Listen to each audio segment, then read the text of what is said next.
ಎಲ್ಲರಿಗೂ ಯೂಟ್ಯೂಬ್ ಚಾನಲ್ಗೆ ಸ್ವಾಗತ. ಈ ಒಂದು ವಿಡಿಯೋದಲ್ಲಿ ನಾವು 4ನೇ ತರಗತಿ ಪ್ರಥಮ ಭಾಷೆ ಕನ್ನಡ ಪಾಠ 7 ಬೀಸೋ ಕಲ್ಲಿನ ಪದ ಈ ಪದ್ಯದ ಪ್ರಶ್ನೋತ್ತರಗಳನ್ನು ನೋಡೋಣ. ಪದಗಳ ಅರ್ಥ: ಪಲ್ಲಕ್ಕಿ, ಮೇನೆ, ಡೋಲಿ, ಉದುರು, ಕೆಳಗೆ ಬೀಳು, ಕುಕ್ಕೆ, ಬಿದಿರಿನ ಬುಟ್ಟಿ. ಮುಂದಿನ ಭಾಗ: ಒಂದೊಂದು ವಾಕ್ಯದಲ್ಲಿ ಉತ್ತರ ಬರೆಯಿರಿ. ರಾಗಿ ಹೇಗೆ ಉದುರುತ್ತದೆ? ಉತ್ತರ: ರಾಗಿಯು ಜಲ್ಲ ಜಲ್ಲನೆ ಉದುರುತ್ತದೆ. ಎರಡನೇ ಪ್ರಶ್ನೆ: ಬೀಸುವ ಕಲ್ಲಿನ ಹಿಡಿಗೂಟ ಹಿಡಿದು ಯಾರನ್ನು ನೆನೆಯುತ್ತಾರೆ? ಉತ್ತರ: ಬೀಸುವ ಕಲ್ಲಿನ ಹಿಡಿಗೂಟ ಹಿಡಿದು ತಂದೆ ತಾಯಿಗಳ ನೆನೆಯುತ್ತಾರೆ. ಮೂರನೇ ಪ್ರಶ್ನೆ: ಸರಸ್ವತಿಗೆ ಸಿಟ್ಟು ಬಂತು ಏಕೆ? ಉತ್ತರ: ಸರಸ್ವತಿಗೆ ಕಲ್ಲು ಬಿಟ್ಟಳೆಂದು ಸಿಟ್ಟು ಬಂತು. ಮುಂದಿನ ಭಾಗ: 2-3 ವಾಕ್ಯಗಳಲ್ಲಿ ಉತ್ತರ ಬರೆಯಿರಿ. ಮೊದಲನೇ ಪ್ರಶ್ನೆ: ಕಲ್ಲು ಕೊಟ್ಟಮ್ಮನನ್ನು ಏನೆಂದು ಹರಸುವಳು? ಉತ್ತರ: ಕಲ್ಲು ಕೊಟ್ಟಮ್ಮಗೆ ಎಲ್ಲ ಭಾಗ್ಯವೂ ಬರಲಿ, ಪಲ್ಲಕ್ಕಿಯ ಮೇಲೆ ಮಗ ಬರುವಂತಾಗಲಿ ಮತ್ತು ಆ ಮನೆಗೆ ಮಲ್ಲಿಗೆ ಹೂ ಮುಡಿಯುವ ಸೊಸೆ ಬರಲಿ ಎಂದು ಹರಸುವಳು. ಎರಡನೇ ಪ್ರಶ್ನೆ: ಸಿಟ್ಟುಗೊಂಡ ಸರಸ್ವತಿಯನ್ನು ಸಮಾಧಾನ ಮಾಡಿದ ಬಗೆ ಹೇಗೆ? ಉತ್ತರ: ಸಿಟ್ಟುಗೊಂಡ ಸರಸ್ವತಿಯನ್ನು ಕುಕ್ಕೆಯಲ್ಲಿ ರಾಗಿ ಬೆಳೆಯಲಿ ಮತ್ತೆ ರಾತ್ರಿಯಲ್ಲಿ ತೆಗೆದುಕೊಂಡು ಬರುತ್ತೇನೆಂದು ಸಮಾಧಾನ ಮಾಡಿದಳು.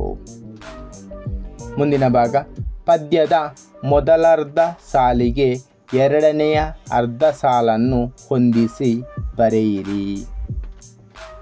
ಬೆಲ್ಲದಾರತಿಯ ಬೆಳಗೇನು, ಮತ್ತೆ ರಾತ್ರಿಗೆ ಬರುತ್ತೀನಿ, ರಾಗಿಯು ಮುಗಿದಾವು, ರಾಜನ ಹೆಚ್ಚಾವು, ಅಂದುಳ್ಳ ಅಡಿಗಲ್ಲು, ಚಂದುಳ್ಳ ಮೇಗಲ್ಲು. ಮುಂದಿನ ಭಾಗ: ಮಾದರಿಯಂತೆ ಕೊಟ್ಟಿರುವ ಪದಗಳಿಗೆ ಭಿನ್ನ ಅರ್ಥದಲ್ಲಿ ಸ್ವಂತ ವಾಕ್ಯ ಬರೆಯಿರಿ. ಮಾದರಿ: ಅತ್ತೆ, ನನ್ನ ಕಾಲಿಗೆ ಮುಳ್ಳು ಚುಚ್ಚಿದಾಗ ಅತ್ತೆನು. ಇನ್ನೊಂದು ಅರ್ಥ: ಅತ್ತೆ, ನಮ್ಮ ಅತ್ತೆ ನನಗೆ ಹೊಸ ಬಟ್ಟೆ ತಂದರು.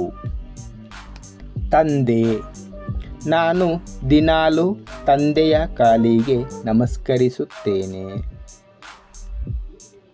ನಾನು ಇಂದು ಅಂಗಡಿಯಿಂದ ಪುಸ್ತಕವನ್ನು ತಂದೆನು. ಕಳೆ: ನಾನು ಶಾಲೆಯಲ್ಲಿ ಪೆನ್ನನ್ನು ಕಳೆದುಕೊಂಡೆನು.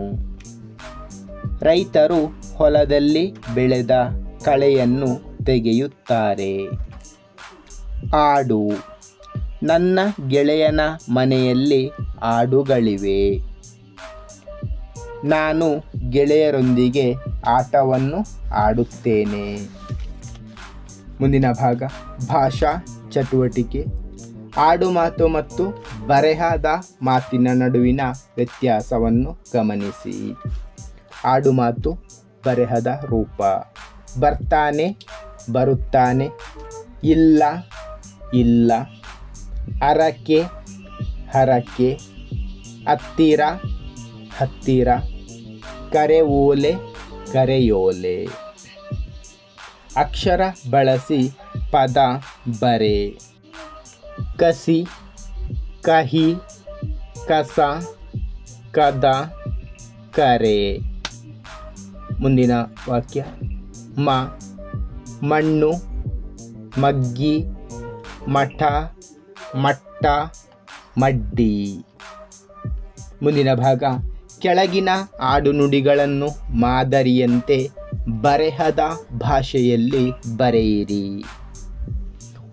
ಮಾದರಿ: ಹೆಚ್ಚಾವು, ಹೆಚ್ಚಾದವು, ಒದಗ್ಯಾವು, ಒದಗಿದವು. ಮುಗಿದಾವು ಮುಗಿಯುವವು. ಸಿಟ್ಯಾಕೆ ಸಿಟ್ಟು ಏಕೆ. ಬೆಳೆಯಾಲಿ ಬೆಳೆಯಲಿ. ಮುಂದಿನ ಭಾಗ ಭಾಷಾ ಚಟುವಟಿಕೆ. ಒಗಟು ಬಿಡಿಸಿ. ಅವ್ವನ ಹಾಸಿಗೆ ಸುತ್ತಕ್ಕಾಗಲ್ಲ, ಅಪ್ಪನ ದುಡ್ಡು ಎಣಿಸಕ್ಕಾಗಲ್ಲ. ಉತ್ತರ ಆಕಾಶ ನಕ್ಷತ್ರಗಳು. ಎರಡನೆಯ ಒಗಟು. ಕರಿ ಸೀರಿ ಉಟ್ಟಾಳ, ಕಾಲುಂಗುರ ಇಟ್ಟಾಳ, ಮೇಲೆ ಹೋಗತಾಳ, ಕೆಳಗೆ ಬರತಾಳ. ಉತ್ತರ ಒನಕೆ. ಮೂರನೆಯ ಒಗಟು. ಅಪ್ಪ ಎಂದರೆ ಮುಚ್ಚುತ್ತಾವ, ಅವ್ವ ಎಂದರೆ ತೆರಿತಾವ.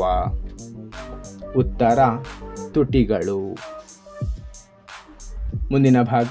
ಕೊಟ್ಟಿರುವ ಕತೆ ಓದಿ ಇದಕ್ಕೆ ಸಂಬಂಧಿಸಿದ ಗಾದೆಗಳನ್ನು ಬರೆಯಿರಿ. ಕತೆ. ಒಂದು ಊರಿನಲ್ಲಿ ಒಬ್ಬ ರೈತನಿದ್ದನು.